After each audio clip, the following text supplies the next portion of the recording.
पाकिस्तान से भारत आई सीमा हैदर इस वक्त लगातार चर्चाओं में है। हालांकि मीडिया से उसको जितना अटेंशन मिल रहा है, जितनी खबरें उसको लेकर चल रही हैं, वो खुद उकता गई है, थक गई है और इसीलिए उसने अब ऐलान कर दिया है कि वो थक चुकी है। इसीलिए जो भी जांच होनी है उसके लिए वो तैयार है। फालतू की खबरें उस पर ना बनाई जाएं। इन सब के बीच बड़ी खबर सामने आई है जांच एजेंसियों को लेकर। वही जांच एजेंसी जो सीमा पर बारीकी से नजर रखे हुए हैं, वही जांच एजेंसी जिनकी रडार पर सीमा है, पल पल की जानकारी उसकी जुटाई जा रही है।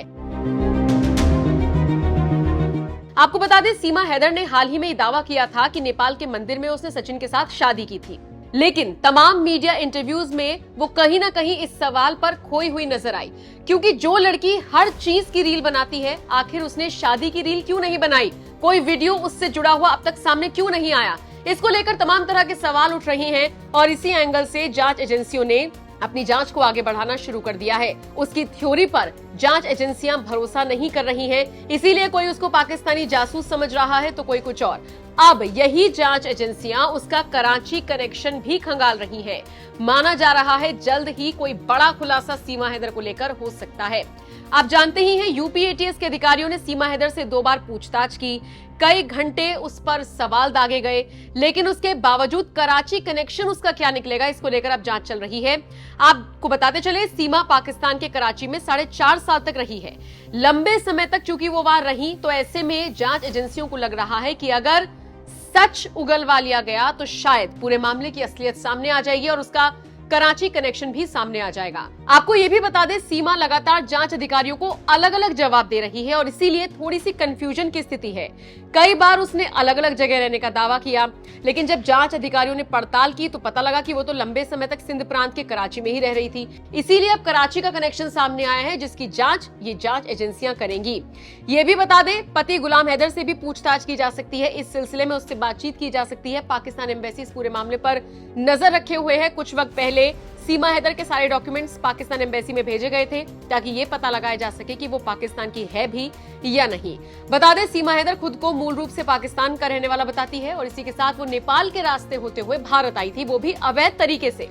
सीमा हैदर कहती है कि वो सिर्फ अपने प्यार सचिन के लिए यहाँ पर आई है, जबकि यहाँ के कुछ लोग उसके जासूस होने का दावा कर रहे हैं और इसीलिए ये तमाम एजेंसियां जांच में लगी हुई हैं। फिलहाल सीमा हैदर से जुड़ा ये कराची कनेक्शन कैसा होगा, इसमें से क्या कुछ निकलकर सामने आएगा, कौन सा बड़ा खुलासा हो सकता है, इसका इंतजार सभी को है। आप इस खबर पर क्या राय रखते हैं, कमेंट करके जरूर बताइएगा। जाते जाते आपको सुनवाते हैं सीमा का वो बयान जिसमें वो साफ कह रही है कि उसे पाकिस्तान नहीं जाना, क्योंकि अगर वो पाकिस्तान गई तो एक बुरी मौत उसका इंतजार कर रही है। इसके अलावा सीमा हैदर ने क्या कुछ कहा, जरा सुनिए। मैंने सच तो बोला, अब समझा पाई या ये कोई समझाने वाली बात नहीं थी। उन्होंने पूछा, मैंने सच बोला, अब जो कहेंगे वो वैसा ही करेंगे हम। जी जी। जब जांच चलती थी बात हुई आगे कि जो है कोई तीसरा था जिसने आपकी हेल्प करी अंदर घुसने में इंडिया में, ऐसा कुछ भी नहीं था, ना ऐसा था, ना मैं किसी पे झूठा इल्ज़ाम लगाऊंगी। अगर एक झूठ बोलूँगी तो 100 झूठ बोलने पड़ेंगे। तो मैंने जो सच था वो बोला है।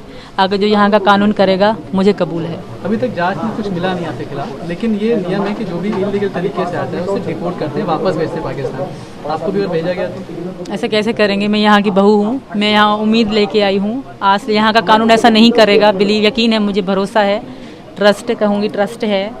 तो मैं यहाँ की अब यहाँ की बेटी हूँ, यहाँ की बहू। पाकिस्तान मुझे मतलब वो आना, वो मुझे मेरे लिए मतलब पराया देश बन चुका है। होटल वाले ये कह रहे हैं कि आप नाम बदल के रह रहे थे, आधार कार्ड सचिन लेके गए थे, यहाँ से क्या कुछ है? ऐसा कुछ भी नहीं है। वो हमारे साथ फैमिली की तरह रहते थे।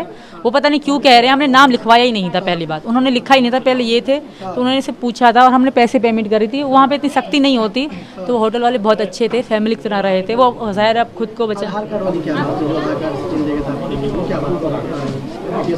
क्या फर्जी आधार कार्ड थे आपके पास? नहीं, बिल्कुल मेरे पास जो सही आधार कार्ड थे। हाँ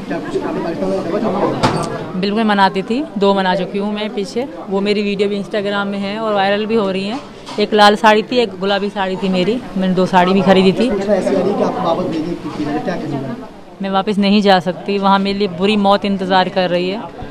तो यहाँ का कानून ऐसा गलत नहीं करेगा मेरे साथ। और आप सबसे भी रिक्वेस्ट है कि सपोर्ट में बोलो, जिस तरह गलत बोल रहे हो, भाई को बॉयफ्रेंड, बाप को बॉयफ्रेंड, इस तरह मत बोलो। हमारी भी इज्जत है, आत्मा सम्मान है।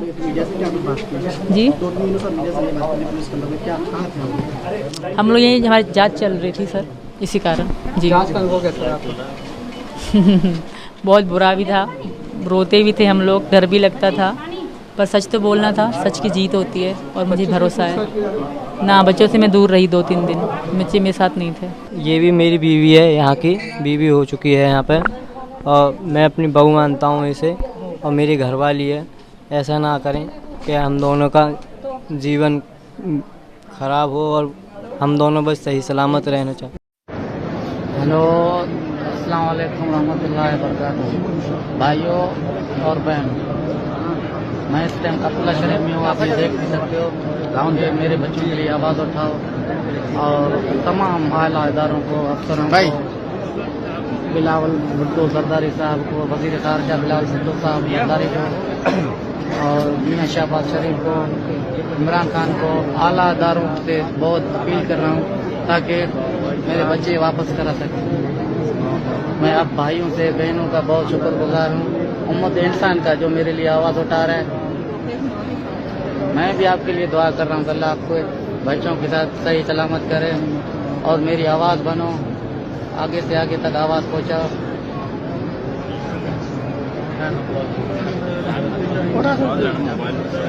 प्लीज़ मेरे भाइयों बहनों और मेरी आवाज़ बनो ताकि मेरे बच्चे वापस हो सके।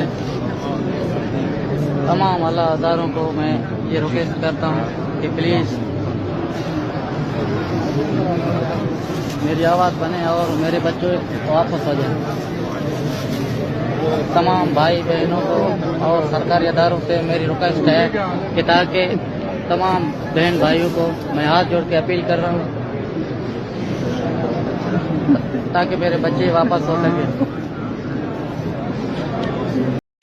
मैं मोदी सरकार को हाथ जोड़ के अपील करता हूँ कि मैं सीमा का शोहर गुलाम हैदर, मैं मोदी सरकार को हाथ जोड़ के अपील करता हूँ कि मेरे बच्चे पता नहीं कौन से गेम, पबजी गेम के जरिए उनको ज़हनी मरीज बनाया गया और उनको पाकिस्तान से ऐसा पट्टी पड़ा के उनको उनका घर भिजवाया, कैसे बच्चों को ज़हनी मरीज बनाया गया। उनको हिंदुस्तान के मीडिया का मैं बहुत शुक्रगुजार हूँ कि मुझे तो कोई पता नहीं था मेरे बच्चे किधर हैं। ये भारत मीडिया से मैंने एक क्लिप देखा था कि मेरे बच्चे भारत के पुलिस कस्टडी में है। मैंने देखा, मेरा होश उड़ गए, मेरे बच्चे कैसे चले गए। सीमा मेरा घरवाली है, फरहान, फरवा, फरहा, फरी, तीनों बेटी। मैं मोदी सरकार को हाथ जोड़ के गुजारिश करता हूँ, अपील करता हूँ कि मेरे बच्चे मेरे हवाले करें, पाकिस्तान के हवाले किए जाएं। मैं बहुत परेशान हूँ, मिस्कीन बंदा हूँ। जोड़ के मैं शुक्रगुजार हूँ हिंदुस्तान के मीडिया का, भारत के मीडिया का, मेरा हेल्प किया जाए। मैं बहुत गरीब बंदा हूँ, मैं मिस्कीन हूँ, मैं मेहनत मजदूरी करके बच्चों को खिला रहा था।